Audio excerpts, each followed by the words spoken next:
جب ہر انسان اس پر اتر آئے گا کہ کھاؤ پیو موج کرو، ڈرنک اینڈ بی ہیپی، کھاؤ کیا کیا کھاؤ، جو ملے کھا لو، تو نہ کھانے کی انتہا، کھاتے رہے، پہلے اپنا مال کھایا، جب ختم ہو گیا تو ان کا مال کھایا، ان کا ختم ہو گیا تو ان کا مال کھایا، ان کا نتیجہ ہوا کھاتا رہا۔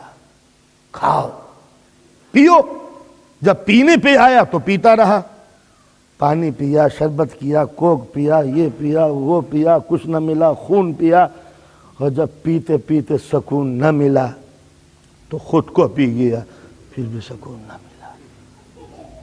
کھاؤ پیو، بی ہیپی، خوش رہو۔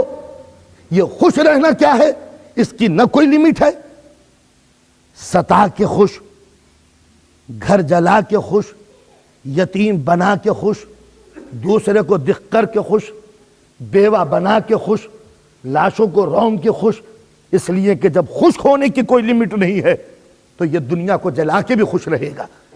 تو آپ نے دیکھا کہ دنیا کا یہ اصول کہ ڈرنک اینڈ بی ہیپی کس قدر غلط، تو اب ضرورت ہے کہ اس کا کریکشن ہونا چاہیے، اصلاح ہونی چاہیے۔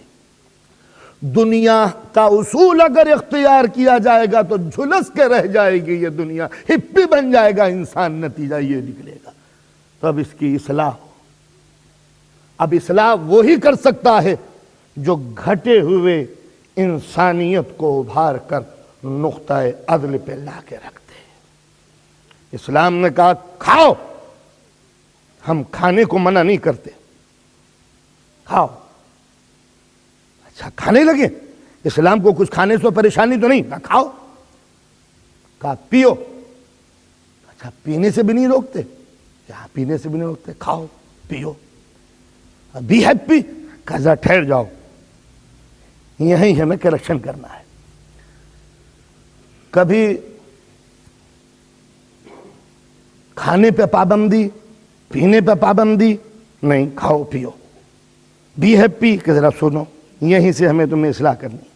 قرآن نے آواز دی کلو واشربو، کھاؤ، کلو کھاؤ، واشربو پیو، ولا تسرفو، زیادتی مت کرنا، کھاؤ دیکھ کے کھاؤ کہ کیا کھا رہے ہو، کھاؤ تو دیکھ کے کھاؤ کیا کھا رہے ہو، حلال کھا رہے ہو یا حرام کھا رہے ہو۔ کھانے میں زیادتی نہیں ہونی چاہیے، کھانے کے لیے منع نہیں کیا، حلال چیزیں کھانا، حرام نہ کھانا۔ تو جب یہ کہا کہ حلال کھانا حرام نہ کھانا، تو اب انسان کا ذہن رزق کی طرف نہیں ہے، رازق کی طرف ہے۔ اس لیے کہ یہیں سے فرق ہوتا ہے کہ ایک انسان میں اور ایک جانور میں۔ جانور بھی کھاتا ہے، بھوک لگی اور کھا لیا، کس کا کھایا ہے، کیا کھا رہا ہے، جانور نہیں سوچتا کہ یہ گھاس تیرے مالک کی ہے کسی اور کی، اپنی ہے یا پرائی، حلال ہے یا حرام، پاک و پاکیزہ ہے یا نجس، کچھ نہیں، وہ جانور ہے، اسے بھوک لگی ہے وہ کھائے گا، کسی کا بھی مال ہو۔ تو انسان کو بھی بھوک لگی وہ کھا لے، تو اس میں اور جانور میں فرق کیا ہوا؟ بس جو بھوک کے آگے مجبور ہو کے ٹوٹ پڑے وہ جانور ہے، اور جو بھوک کے آگے سوچنے لگے کہ کیا کھاؤں کیا نہ کھاؤں، وہ انسان ہے۔ کہ بھوک لگ رہی تھی کھا لیا، ٹیکر پہ سامنے تھا، کہا حلال کھایا حرام، یہ یورپ میں نہیں چلتا، یہ تب انڈیا پاکستان میں چلتا ہے۔ ہم نے اندازہ لگایا تو معلوم ہوا کہ انڈیا پاکستان میں ہم مسلمان تھے، اور جب لندن میں آ گئے تو وہ ہو گیا کہ جس کو بھوک لگے اور پل پڑے۔ تو ترقی کا تقاضا تو یہ تھا کہ اگر انڈیا میں کھاتے تھے بغیر سوچے ہوئے تو یہاں سے ریسرچ کر کے کھانا چاہیے۔ کھانے کے لیے ہمیں کوئی پابندی نہیں ہے، اللہ کا رزق ہے زمین کے اوپر کھاؤ، مگر جب کھاؤ تو دیکھ کے کھاؤ کھانے کی چیز ہے یا نہیں، حلال ہے یا نہیں، حرام ہے یا نہیں۔ بس جو دنیا کی چیزیں کھا رہا ہو مگر نظر آخرت کے اوپر ہو۔ اس کے معنی یہ ہے کہ اگر دنیا کا کھانا کھانا ہو تو آخرت کو بھول جاؤ، یا آخرت کیسے ہو جاؤ کہ دنیا کو بھول جاؤ۔ اسلام کہتا ہے دنیا میں رہو، نظر آخرت پہ رہے، رزق سامنے ہو، رزاق پر نظر رہے۔ اے کریم یہ رزق تو نے دیا ہے تو یہ دیکھ کے کھاؤں گا کہ تجھے بھی پسند ہے یا نہیں۔ اس لیے کہ جب تو نے حلال بھی بنایا ہے حرام بھی بنایا ہے تو تیرے حکم کے ہوتے ہوئے یہ بندہ حرام چیزیں کیوں کھائے جب حلال موجود ہے؟ تو لہٰذا بس یہیں سے فرق پتہ چلتا ہے بندے کا اور غیر بندے کا، یہیں سے تمیز ہوتی ہے کہ دنیا دار ہے یا مسلمان ہے، پتہ چلتا ہے کہ انسان ہے یا انسان سے ہٹ کر کوئی چیز ہے۔ بھوک ہو اور ٹوٹ پڑے تو بس جانور ہے، اور بھوک ہو تو معبود کو دیکھے تو مسلمان ہے۔ تو لہٰذا اسلامی نقطہ نظر یہ ہے کہ ٹھیک ہے بھوک اپنی جگہ پر، لیکن یہ دیکھ کے کھاؤ کہ حلال ہے یا حرام ہے۔ کہا میاں گوشت سب برابر ہیں، میٹ سب برابر ہیں، اس میں کیا رکھا ہے کہ یہ یوں ہے یہ یوں ہے؟ کہا یہ بھی مرا ہوا ہے وہ بھی مرا ہوا ہے، یہ حلال کیسے ہو گیا وہ غیر حرام کیسے ہو گیا؟ یہ اس دور کے اندر پڑھا لکھا ذہن ہم سے سوال کرتا ہے کہ اس میں اور اس میں فرق کیا ہے؟ ہم اندازہ لگایا کیا؟ اب یہ چیزیں سمجھ سے تعلق ہے اس کا یا شرافت انسانی سے تعلق ہے اس کا؟ میں نے ایک جملہ کہا ہے، اس کو ایکسپلین کرنے کے لیے یہ منبر نہیں ہے، اس کا تعلق لاجک سے نہیں ہے، شرافت انسانی سے ہے۔ اگر ہر منزل پر انسان یہی پوچھنے لگا کہ اس میں اور اس میں فرق کیا ہے تو دنیا میں آگ برسنے لگے۔ میں نے کہا کہ منبر پہ اس سے زیادہ میں وضاحت نہیں کر سکتا اس کے اندر، اس کا تعلق انسان کی شرافت سے ہے، اس لیے کہ دیکھنا یہ ہے کہ تم اس کے بندے ہو، یہ رزق ہے۔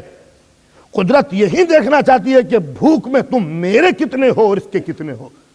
اگر کھاتے وقت تمہیں رزاق کا خیال نہیں آتا تو یہ لقمہ تمہارے لیے جائز نہیں ہے۔ ٹھیک ہے یہ بھی ذبح کیا ہے، یہ بھی ذبح کیا ہے، انسان کی ضرورت نے اس کے گلے پر بھی چھری پھیری ہے، اس کے گلے پر بھی چھری پھیری ہے، مگر تمہیں حق کیا تھا؟ اپنی زندگی کو باقی رکھنے کے لیے دوسرے کی زندگی کو ختم کرنا۔ تمہیں رائٹ کس نے دیا تھا کہ اپنی حیات کو باقی رکھنے کے لیے دوسرے کی زندگی ختم کر دو؟ یہ حق ہم نے تمہیں دیا تھا کہ تم اپنی زندگی کو بچانے کے لیے میری بنائی ہوئی دوسری زندگی کو ذبح کر سکتے ہو، لیکن ذبح تو کرو لیکن نظر بھوک پر، ضرورت پر نہ ہو، معبود کے حکم پر ہو۔ تو لہٰذا چھری گردن پر ہو مگر نام خدا کا زبان کے اوپر ہو کہ میں ذبح کر رہا ہوں مگر تیری دی ہوئی نعمت ہے۔ بس جو بھوک میں ٹوٹ کے خدا کو بھول جائے وہ درندہ ہے، اور جو بھوک کے وقت معبود کے احسان کو رکھے کہ تیرا اگر احسان نہ ہوتا تو تیرا نام نہ لیتا، تیرا نام اس لیے لے رہا ہوں کہ تیرا ہی دیا ہوا یہ۔ تو اس کا تعلق ہے شرافت انسانی سے، اس کا تعلق ہے شرافت انسانی سے، اور اس کا تعلق ہے سویلائزیشن سے، اس کا تعلق ہے کلچر سے۔ آپ ہمارے ہندوستان کے جاہلوں کو یوں ہی بیوقوف کہتے ہیں کہ نہ میاں یہ سوری بولتے ہیں، نہ ایکسکیوز بولتے ہیں، نہ تھینک یو بولتے ہیں، ٹکٹ لے لیا، ٹکٹ پیسے لو، ٹکٹ لے کے چلے گئے۔ کہاں سویلائزڈ ہے؟ کیا سویلائزیشن کیسی ہے؟ پلیز سر ٹکٹ، پلیز کہہ کے آپ نے ٹکٹ مانگا، آپ نے پیسے دیے، اس نے ٹکٹ دے دیا، آپ تھینک یو کیجئے ورنہ بد اخلاق مانے جائیں گے۔ اس میں تھینک یو کرنے کی کیا ضرورت ہے؟ اسے پیسوں کی ضرورت ہے، ہمیں ٹکٹ کی ضرورت ہے، ہم نے پیسے دے دیے، اس نے ٹکٹ دے دیا، اس میں تھینک یو کیوں کریں؟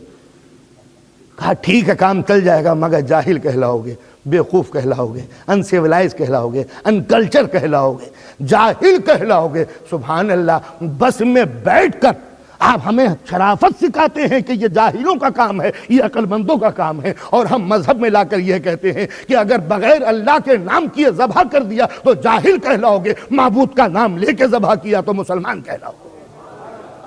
آپ اپنے بنائے ہوئے نظام پہ تو کہتے ہیں کہ مینر یہ ہے، سسٹم یہ ہے، کسٹم یہ ہے، اصول یہ ہے، قاعدہ یہ ہے، اور مذہب کے اندر آ کے ہم یہ کہتے ہیں کہ مینر یہ ہے، سسٹم یہ ہے، کلچر یہ ہے، اخلاق یہ ہے، مذہب یہ ہے، احسان شناسی یہ ہے، معبود شناسی یہ ہے، انسانیت شناسی یہ ہے۔ تو آپ کہتے ہیں کہ ہاں مولوی لوگ بہت نیرو مائنڈیڈ ہوتے ہیں، ان کو کیا معلوم۔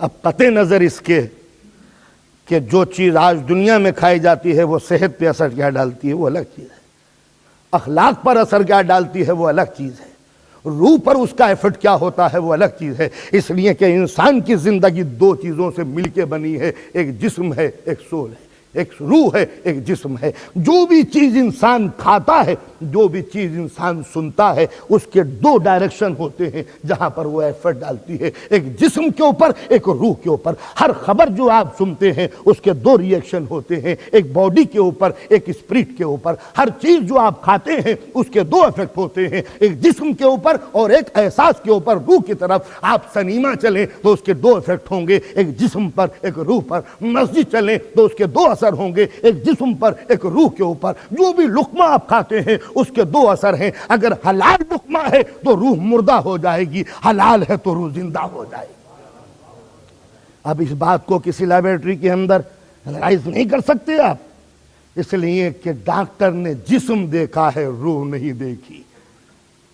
تو اب اگر یہ جسم بیمار ہوتا ہے تو ہم ڈاکٹر سے مشورہ لیتے ہیں، اور جب وہ مشورہ دیتا ہے تو ہمیں کوئی حق نہیں ہے جو یہ کہیں کہ یہ کیوں ہے اور یہ کیوں ہے۔ یہ ٹیبلٹ کھائیے، یہ شربت پیجئے، ٹیبلٹ کھانے کے 3 دن تو کچھ نہ کھائیے، یہ دوا سونے سے پہلے، یہ سونے کے بعد۔ کیا آپ کو یہ حق ہے جو ڈاکٹر سے جا کے بحث کریں کہ واہ سبحان اللہ، سونے سے پہلے سونے کے بعد میں کیا رکھا ہے، جسم میں جا رہی ہے کسی ٹائم بھی ڈال لیں گے، اس میں کیا رکھا ہے؟ تو ڈاکٹر کہے گا کہ مجھے مشورہ دینا ہو تو ذرا کلینک سرجری سے دور ہٹ جاؤ۔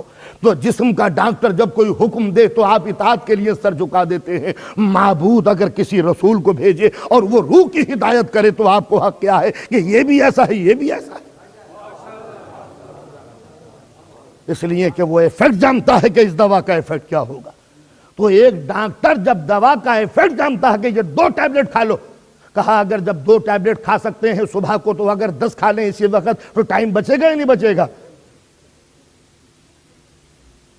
کہ یہ جو بوتل میں آپ نے ہمیں دوا دی ہے کہ اتنی اتنی پیو، تو ظاہر ہے کہ پھر ٹیک لانگ ٹائم اگر ہم ایک ہی وقت میں ڈال لیں تو پریشانی کیا ہے؟ تا تو رہی ہے پیٹ میں، جا کے بالکل صحیح کر دے گی؟ کہا بالکل صحیح کر دے گی، پھر کبھی بیمار ہوئی نہیں ہوگے۔ تو آپ نے اندازہ لگایا کہ اس چھوٹے سے جسم کی اصلاح کے لیے ڈاکٹر اگر کوئی ارینجمنٹ کوئی کرتا ہے، کوئی سسٹم بناتا ہے، کوئی قانون بناتا ہے، تو مریض کو حق نہیں ہے یہ کہنے کا کہ تم غلط کہہ رہے ہو یا صحیح کہہ رہے ہو۔ اس لیے کہ اگر آپ نے ڈاکٹر کو چیلنج کیا تو آپ مریض کیسے ہیں؟ بسم اللہ چیئر پہ بیٹھ جائیے۔